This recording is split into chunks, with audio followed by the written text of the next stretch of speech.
Good morning, my ducks. It's beautiful sunny Falklands. I was out there yesterday seeing penguins at volunteers. Just give you an update of the projects. Here we are. Got my tub freshly painted. As you can see, the sun's just out now, so it's a bit misty on the top. You probably can see, probably not, it's too not bad light condition, but walking around now. As I say, the tub's got to go on.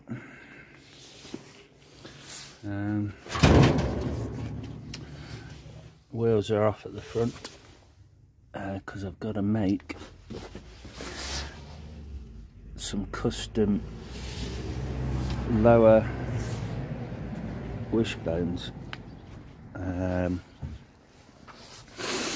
you can see there, and what I've got to do, I've got to make them, I've got to drop the bottom ball joint, say about 30 mil.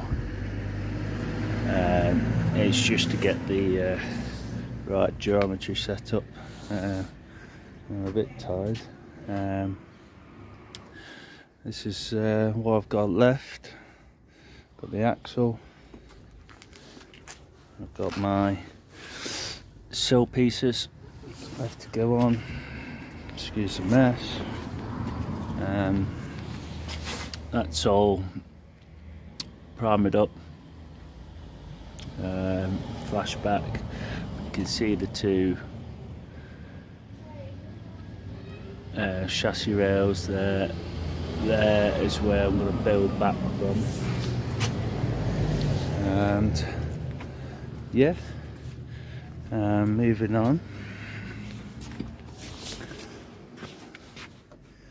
We have, yes, the L200,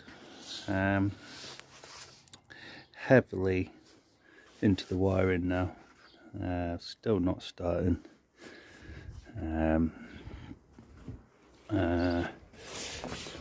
Take a look inside. Yesterday I was doing continuity from the injector wires. You can see the twisted pairs, and there's a blue one in injector number 3 where I don't get continuity. So you've got blue and green and a blue. Now I've not got that at the ECU end. So that's my next step. You know, relays, fuses, all good. What I thought was connected to the system, I'd accidentally use this for an old boost controller power, switch power. It actually does go to the ECU, which it's been off a while, so I don't think it's this. And having looked at the right colours, I found this actually is part of the aircon system, so I'm not worried about that because I don't have it. Yeah, I've gone really balls deep in this, if you excuse my words, but yeah, the only thing we came up with, my Foxhole reader the other day, it flagged up inlet air temperature sensor. Now I've gone and replaced it, even though when I measured it with a heat gun it was doing the right thing. So I thought, oh well, it's not that, it was a thing. So I've got a new one here, but it wasn't until I went into this Walkinshaw box on the air inlet. I looked inside and there was a blue wire loose inside that black box, and it was just disconnected. So all along I've had an engine management light on thinking it's towards the main problem, and soldered that back on, and it's actually the air temperature sensor inside the MAF, and I didn't know, I thought it was a sealed box, it'd be good to go, and it's not until you get to this level you find things like that.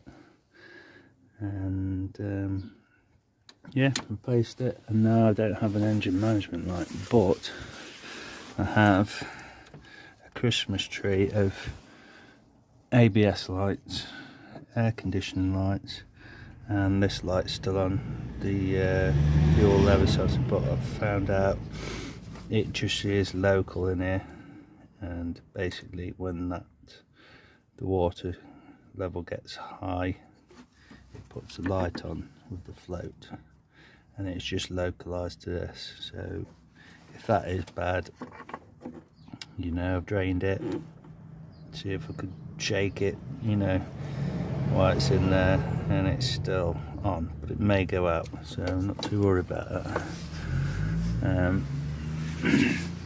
Yeah, rambling on a bit.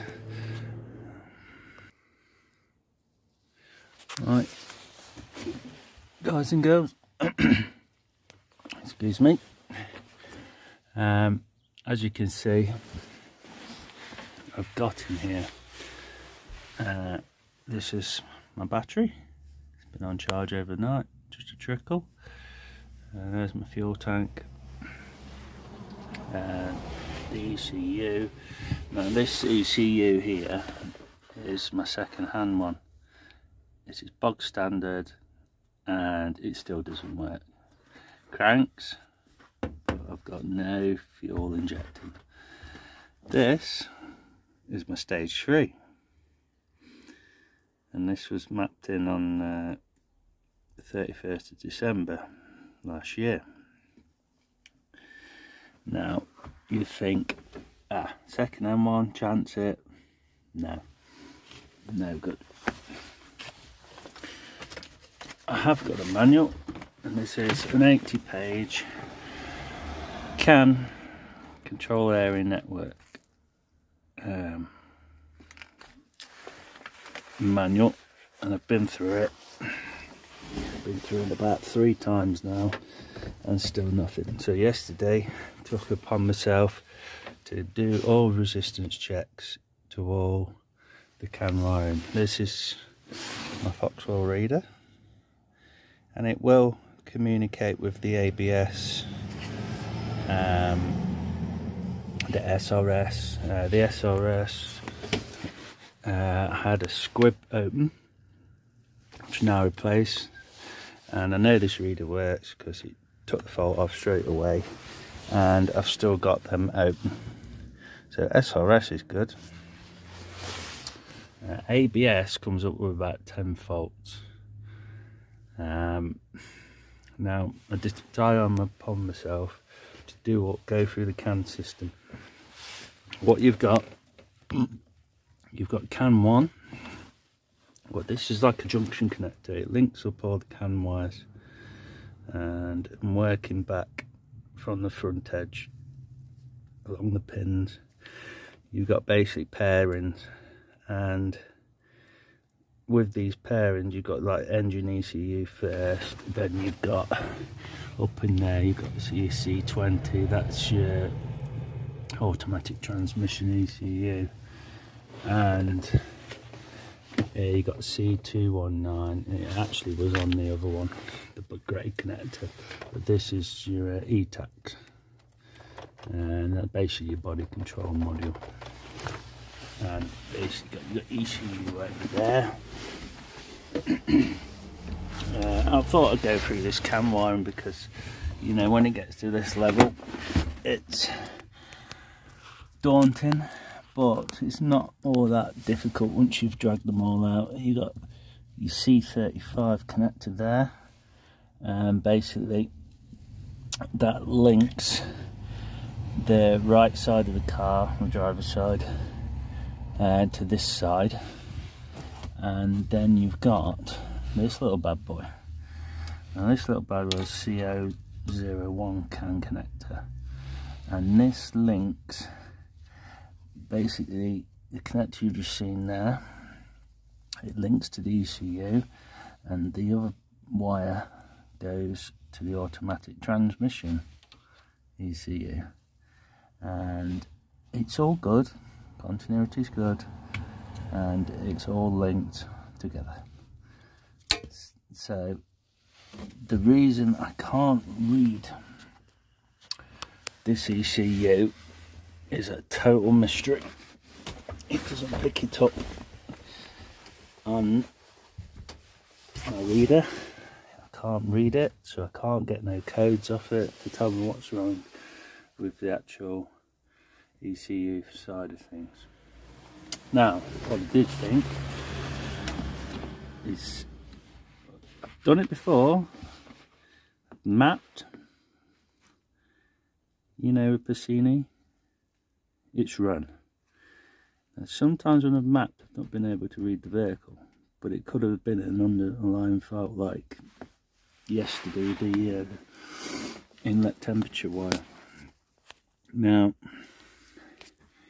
new ECU. Still can't read, so I'm still thinking it's a CAN problem, but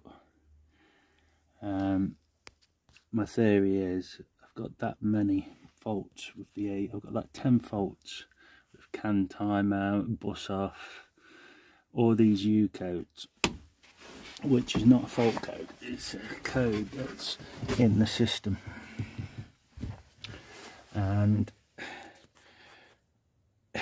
I think my next step is diagnose that blue wire from the injectors, and yeah, basically, and I'm working towards just trying a new ABS ECU, because if you can't communicate with each other and it's internal fault in that ECU, it's gonna flag up the CAN system.